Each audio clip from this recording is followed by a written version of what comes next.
ನಾನದೆಷ್ಟು ಕಷ್ಟಪಟ್ಟು ಆ ಪ್ರೇತಾತ್ಮನ ಅರ್ಜುನ್ ಮೈ ಒಳಗಡೆ ಸೇರ್ಸಿದ್ದೆ ಗೊತ್ತಾ? ಅದಕ್ಕೋಸ್ಕರ ನಾನು ಎಷ್ಟೆಲ್ಲ ಶಕ್ತಿನ ಖರ್ಚು ಮಾಡಿದ್ದೆ ಗೊತ್ತಾ? ಹೇಗಪ್ಪಯ್ಯ ಅರ್ಜುನ್ ದೇಹದಿಂದ ಆ ಪ್ರೇತಾತ್ಮ ಆಚೆ ಹೋಯ್ತು? ಮಗಳೇ, ಕೂಗಾಡ್ಬೇಡ, ಸ್ವಲ್ಪ ತಾಳ್ಮೆ ತನ್ಕೋ. ಹೇಗಪ್ಪಯ್ಯ, ಹೇಗ್ ತಾಳ್ಮೆ ತಂದ್ಕೊಳ್ಳಿ? ನನ್ ಮಾತ್ ಮೀರಿ ಆ ಪ್ರೇತಾತ್ಮ ಹೇಗಪ್ಪಯ್ಯ ಅವನ್ ಮೈ ಬಿಟ್ಟು ಹೋಯ್ತು?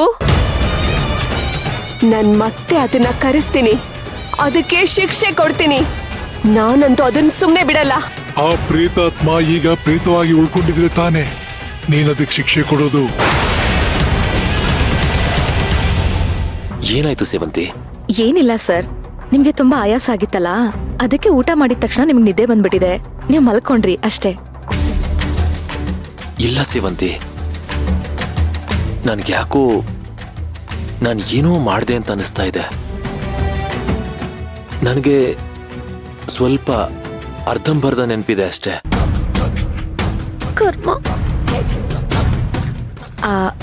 ಅಯ್ಯೋ ಏನಿಲ್ಲ, ಈಗ ನೀವು ಬನ್ನಿ. ಎಲ್ಲಿಗೆ? ಬನ್ನಿ ಸರ್, ಹೇಳ್ತೀನಿ. ಎಲ್ಲಿಗೆ ಅಂತ ಮೊದಲು ಹೇಳು. ನೋಡಿ, ಈಗ ನಾನು ನಿಮ್ಮನ್ನ ಕರ್ಕೊಂಡು ಹೋಗಿ ದೇವ್ರ ಮನೆಯಲ್ಲಿ ಕೂರಿಸ್ತೀನಿ. ನೀವ್ ಅಲ್ಲೇ ಇರ್ಬೇಕು. ಯಾಕೆ? ಯಾವ ದುಷ್ಟ ಶಕ್ತಿನೂ ನಿಮ್ ಹತ್ರಕ್ ಸುಳಿಬಾರ್ದು ಅಂತಂದ್ರೆ ನಿಮ್ಗೆ ಭಗವಂತನ ರಕ್ಷಣೆ ತುಂಬಾ ಮುಖ್ಯ. ನೀವು ದೇವ್ರ ಮನೆ ಬಿಟ್ಟು ಹೊರಗಡೆ ಬರೋ ಹಾಗೆ ಇಲ್ಲ. ಏನ್ ಹೇಳ್ತಿದೀಯ ನೀನು? ಇದನ್ನೆಲ್ಲ ಯಾಕೆ ಮಾಡ್ಬೇಕು? ಯಾಕೆ ಅಂತೆಲ್ಲ ಕೇಳ್ಬೇಡಿ. ಈ ಮನೆಗೆ ಒಳ್ಳೇದಾಗ್ಬೇಕಾ ಬೇಡ್ವಾ? ಈ ಮನೇಲಿರೋ ದುಷ್ಟ ಶಕ್ತಿಗಳು ಇಲ್ಲಿಂದ ಹೋಗ್ಬೇಕಾ ಬೇಡ್ವಾ? ಖಂಡಿತ ಹೋಗ್ಬೇಕು. ಹಾಗಿದ್ರೆ ನೀವು ದೇವ್ರ ಮನೇಲಿ ಕೂತ್ಕೊಂಡು ದೇವಿ ಭಾಗವತ ಅಥವಾ ದುರ್ಗಾ ಸಪ್ತಶತಿ ಅಥವಾ ಲಲಿತಾ ಸಹಸ್ರನಾಮ ಯಾವುದಾದ್ರೊಂದು ಪುಸ್ತಕ ಓದ್ತಾನೆ ಇರಬೇಕು. ನಾನು ಬರೋವರೆಗೂ ನೀವು ಓದೋದನ್ನ ನಿಲ್ಸೋ ಹಾಗಿಲ್ಲ. ನೀನೆಲ್ಲಿಗೆ ಹೋಗ್ತಾ ಇದೀಯಾ? ಶುಭ ಕಾರ್ಯಕ್ಕೆ ಹೋಗ್ತಾ ಇದ್ದೀನಿ, ದುಷ್ಟ ಸಂಹಾರಕ್ಕೆ ಹೋಗ್ತಾ ಇದ್ದೀನಿ. ಯಾಕೆ ಏನು ಅಂತ ಎಲ್ಲ ಕೇಳ್ಬಿಡಿ ಸರ್. ನಾನ್ ಬರೋವರೆಗೂ ನೀವು ಓದ್ತಾ ಇರ್ಬೇಕು ಅಷ್ಟೇ. ನನ್ನನ್ನು ಬಿಟ್ಟು ಹೋಗ್ಬೇಡ ಸೇವಂತಿ, ನನಗ್ ಭಯ ಆಗತ್ತೆ. ಯಾಕೆ ಭಯ ಸರ್? ಆ ದೇವ್ರು ನಮ್ ಜೊತೆಲಿದಾನಲ್ವಾ? ನನಗ್ ಜೀವದ ಭಯ ಇಲ್ಲ ಸೇವಂತಿ. ಮತ್ತೆ ನಿನ್ನನ್ನು ಎಲ್ಲಿ ಕಳ್ಕೊಂಡ್ಬಿಡ್ತೀನೋ, ಯಾರು ನಿನಗೇನು ಮಾಡ್ತಾರೋ ಅನ್ನೋ ಭಯ. ಭಯ ಪಡಬೇಡಿ ಸರ್, ಈಗ ನನ್ನನ್ನ ಯಾರು ಮುಟ್ಟೋದಕ್ ಸಾಧ್ಯ ಇಲ್ಲ. ಅಷ್ಟು ಶಕ್ತಿ ಪಡ್ಕೊಂಡ್ ಬಂದಿದ್ದೀನಿ.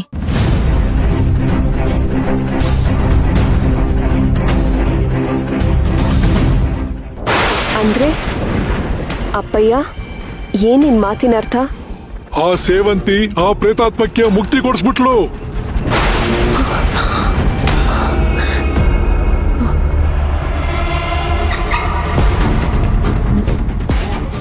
ಮುಕ್ತಿ ಕೊಡ್ಸದ್ಲಾ? ಅವಳಿಗೆ ಅಷ್ಟೊಂದು ಶಕ್ತಿ ಇದೆಯಾ? ಹೌದಮ್ಮ, ಅವಳು ಸುಮ್ನೆ ಖಾಲಿ ಕೈಯಲ್ಲಿ ಯುದ್ಧಕ್ಕಿಳಿಲಿಲ್ಲ, ಎಲ್ಲ ತಯಾರಿ ಮಾಡ್ಕೊಂಡು ಎಳ್ದಿದ್ದಾಳೆ. ಅವಳ ಬತ್ತಳಿಕೆಯಲ್ಲಿ ತುಂಬಾ ಶಕ್ತಿಶಾಲಿ ಬಾಣಗಳಿವೆ. ಸೇವಂತಿ, ನನ್ನ ಹತ್ರನೇ ಇಷ್ಟೊಂದೆಲ್ಲ ಆಟಾಡ್ತಿದ್ಯಾ? ಇದೇ ಧೈರ್ಯದ ಮೇಲೆ ನನ್ ಮುಂದೆ ಸವಾಲ್ ಹಾಕೋದ್ಯಾ ನೀನು? ಹೌದಮ್ಮ, ಈಗ ಅವಳು ಬಲಶಾಲಿ ಆಗಿದ್ದಾಳೆ, ಅದಕ್ಕೆ ನಿನ್ ಮುಂದೆ ಸವಾಲ್ ಹಾಕಿದ್ಲು.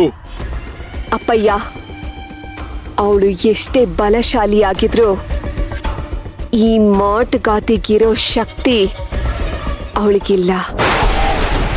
ಏ ಸೇವಂತಿ, ಗೆದ್ದೆ ಅಂತ ಬೀಗ್ತಿದ್ಯಲ್ಲ ನೋಡು, ಇನ್ ಕೆಲವೇ ಕ್ಷಣಗಳಲ್ಲಿ ನನ್ ಮುಂದೆ ನೀನ್ ಬಾಗ್ಬೇಕು. ಬಾಗೋ ಹಾಗೆ ನಾನ್ ಮಾಡೇ ಮಾಡ್ತೀನಿ. ಯಾವ ಪ್ರೇತಾತ್ಮ ಸಹಾಯನೂ ನನಗ್ ಬೇಡ.